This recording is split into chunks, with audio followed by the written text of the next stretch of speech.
Nous voici de retour avec Tia pour cette nouvelle conférence, pour ce nouvel exposé sur le thème qui occupe notre attention pendant cette semaine de prière pour la jeunesse. Aimer est un verbe, un joli verbe toujours, n'est-ce pas?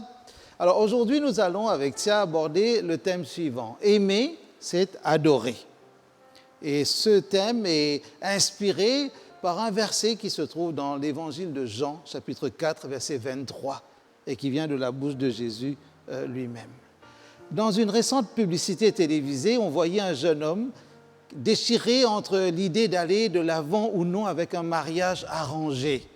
Je ne sais pas si vous êtes concerné par les mariages arrangés, peut-être pas encore, mais en tout cas, ce n'est pas de votre siècle. Dans son pays, et peut-être même dans ce pays, là, le pays où vous êtes, à une époque, il y avait des mariages arrangés. Donc, dans le pays de ce jeune homme, les mariages arrangés étaient la norme. C'est la tradition, la coutume. Cependant, après avoir vécu en Amérique, il hésitait à adhérer à cette ancienne coutume, d'autant plus qu'il n'avait jamais rencontré sa future épouse. Ça ne vous viendrait pas à l'idée non plus d'épouser quelqu'un que vous ne connaissez pas, que vous n'avez jamais vu, et vous découvrez son prénom sur un courrier, un mail, je ne sais pas. Malgré tout, lorsqu'elle s'est rendue à l'aéroport, il l'a attendue docilement, des fleurs à la main et une expression morose sur le visage. Ce n'était pas la joie morose, ce n'est pas rose comme les fleurs, mais morose. Mais lorsqu'il l'a vue entrer, tout a changé. On a l'impression que c'est un joli film, ça, non? et tout a changé. L'idée d'épouser cette femme n'était plus une obligation redoutée. C'est devenu comme un plaisir, quelque chose de délicieux. Qu'est-ce qui avait changé? Qu'est-ce qui avait changé? Ben, il l'avait vu. Il l'avait vu. Avant, il se faisait une certaine idée par rapport à la coutume. Comment épouser quelqu'un que je n'ai jamais vu? Maintenant qu'il l'a vu, son cerveau, je pense, s'est reprogrammé. Mise à jour, c'est ça? Une mise à jour. Chers amis, nous servons et adorons souvent Dieu par obligation. Par obligation. Nous rampons, allez, on exagère avec ce verbe, mais nous nous traînons un peu jusqu'à l'église, comme si malgré nous, nous sommes entrés dans une voiture, ou on nous a mis dans une voiture, et malgré nous, nous avons pris le bus par habitude, et nous nous forçons à servir les autres, mais notre cœur n'y est pas. Combien de choses nous faisons juste pour faire? Aucun plaisir. Nous sommes comme ce jeune homme à l'aéroport, tenant à contre-cœur des fleurs pour Dieu. Nous essayons de vivre saintement parce que nous savons que nous le devons. Mais c'est lourd pour nous, parce que nous ne le faisons pas avec joie. Comment cela peut-il changer? Quelque chose peut-il changer? La réponse vient un peu comme pour ce jeune homme, en voyant Dieu. C'est un peu ça, tiens.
Comme Tia vient de vous le dire, Matthieu expose des situations qui permettent de comprendre cette leçon. Le premier verset se trouve dans Matthieu chapitre 2, versets 11 et 12. Vous pouvez lire dans n'importe quelle version, mais l'idée est la suivante, et qui est rapportée par l'évangéliste. Ils entrèrent dans la maison, virent le petit enfant avec Marie, sa mère, se prosternèrent et l'adorèrent. Ils ouvrirent ensuite leur trésor, ça c'est le bon côté, on pourrait dire, pour les enfants, et lui offrirent en présent de l'or, de l'encens et de la myrrhe. Puis, divinement avertis en songe de ne pas retourner vers Hérode, ils regagnèrent leur pays par un autre chemin. Les rois d'Orient, c'est-à-dire de l'Est du globe, on va dire, qui étaient des astronomes et des érudits de la prophétie, des textes sacrés, ce que nous appelons pour nous aujourd'hui l'Ancien Testament, en tout cas les livres de cette époque, sont venus de pays lointains avec la ferme intention d'adorer le roi qui était né. Pouvez-vous imaginer le temps que ces hommes ont consacré à leur voyage pour rencontrer Jésus et l'adorer? Venaient d'un pays lointain. À l'époque, il n'y avait pas de train, d'avion, de car, de voiture, mais ils sont venus. Ils étaient prêts à endurer la route difficile, prendre tous les risques, on pourrait dire, même par rapport à la météo, au climat, parce qu'on ne sait pas de quel pays précis ils sont venus, mais on imagine qu'ils ont dû traverser beaucoup d'endroits différents, des niveaux différents et certainement des températures différentes. Et lorsqu'ils l'ont trouvé, ils sont tombés devant lui et lui ont offert leur précieux cadeau. Que leur est-il arrivé ensuite?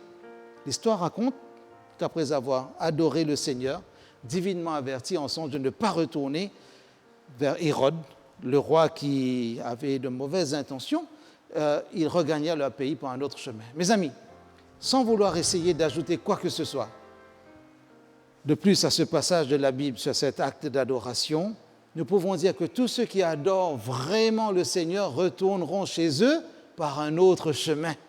En d'autres termes, cette expression « un autre chemin » correspond à l'idée d'une expérience, d'une nouvelle manière de voir, de comprendre, d'aimer le Seigneur, de l'adorer. Un changement de direction et de but se produira dans votre vie et dans votre expérience spirituelle. Tiens, c'est ça un peu l'idée.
Extraordinaire.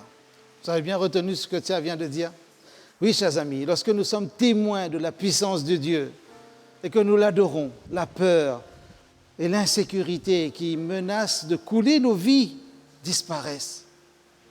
Mais il faut faire ce geste d'aller vers le Seigneur, de se prosterner, comme les disciples l'ont vécu. La paix qui surpasse toute compréhension, c'est-à-dire toute intelligence, toute capacité de raisonner ou de raisonnement. Ce que nous pensons être notre intelligence, mais cette paix qui vient de Dieu va remplir nos cœurs, nos pensées, et c'est avec confiance que nous pouvons dire, si Dieu est pour nous, qui sera contre nous? Vous trouvez ce texte dans Romains, chapitre 8, verset 31. Le dernier verset que je voudrais, ou que nous aimerions avec ça vous partager, est tiré toujours de Matthieu. Tout à coup, chapitre 28, verset 9, il est dit, Jésus vient à leur rencontre et il leur dit, « Je vous salue !» Elles s'approchent de lui, elles saisissent ses pieds et l'adorent. Extraordinaire. Le vendredi précédant cet événement, le Seigneur avait été crucifié et les espoirs de ses disciples avaient été anéantis. Le découragement, la défaite et la désillusion avaient frappé à la porte de chacun d'eux. Seuls quelques-uns étaient restés au pied de la croix. La plupart d'entre eux s'étaient enfuis et avaient laissé le Maître seul. Avec une grande tristesse, certains disciples et surtout certaines femmes ont vu comment le corps de leur Maître bien-aimé a été transporté au tombeau. Le dimanche, après le sabbat, ces femmes courageuses ont décidé de se rendre sur place. Mais quelle ne fut pas leur surprise! Le tombeau était vide. Jésus était ressuscité. Et lui-même est allé à leur rencontre et leur a dit « Je vous salue ». En voyant leur Maître ressuscité, ces fidèles croyants ne pouvaient que se prosterner aux pieds du Seigneur et l'adorer. Là, prosternés à ses pieds, le découragement et la désillusion ont pris fin. Dans l'adoration du Christ ressuscité, l'expérience qui semblait être une défaite s'est transformée en victoire. Nous arrivons à la conclusion de ce sermon. J'espère que vous avez retenu l'élément essentiel. On revient à la question concernant les mages venus d'Orient, aux disciples et aux femmes dont tu viens juste de parler, Tia, et des femmes qui se sont rendues au tombeau le jour où ils ont vu la personne, la puissance et l'autorité de Jésus. Ces trois catégories de personnes ont vu la puissance, la grandeur, j'ai envie de dire la majesté de Jésus.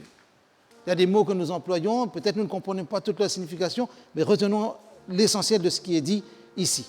Ils l'ont adoré. Quand ils ont compris, on va dire, quand ils ont compris à qui ils avaient affaire, ils ont découvert que la seule réaction, c'était l'adoration. Lorsque vous vous concentrez sur la personne, la puissance, l'autorité de Dieu, vous l'aimerez, l'adorerez et votre vie en sera transformée. Ralph Waldo Emerson a dit la chose suivante, nous devenons ce que nous adorons. En d'autres termes, l'objet de notre adoration façonne notre identité. Retenez l'essentiel. Si vous aimez le Seigneur, vous allez l'adorer. C'est bien ça, tiens. Oui. Nous vous saluons. Que Dieu continue son œuvre dans notre vie.